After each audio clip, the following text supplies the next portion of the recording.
தமிழ்நாடு அரசு ஒவ்வொரு குடும்பத்திடமும் கேட்கிறது, உங்க கனவை சொல்லுங்க. தமிழ்நாடு அரசின் வரலாற்று சிறப்புமிக்க முன்னெடுப்பு.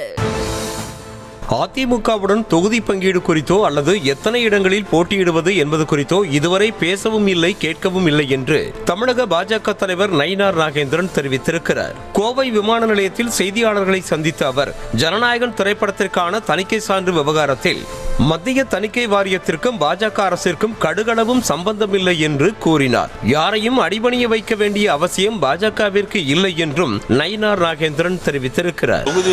பங்கீடு கொடுத்து இதுவரைக்கும் எதுவும் பேசல. 60 சீட்டு நீங்க கேட்குற மாதிரி அது கேட்குற மாதிரி சொல்லியிருப்பாங்க. ஆனால் இதுவரைக்கும் கேட்கல.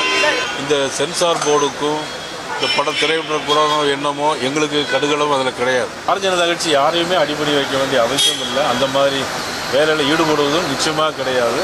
இனிமேல் அதை பற்றி யோசிக்கணும். தமிழ்நாடு அரசு ஒவ்வொரு குடும்பத்திடமும் கேட்கிறது, உங்க கனவை சொல்லுங்க. தமிழ்நாடு அரசின் வரலாற்று சிறப்புமிக்க முன்னெடுப்பு.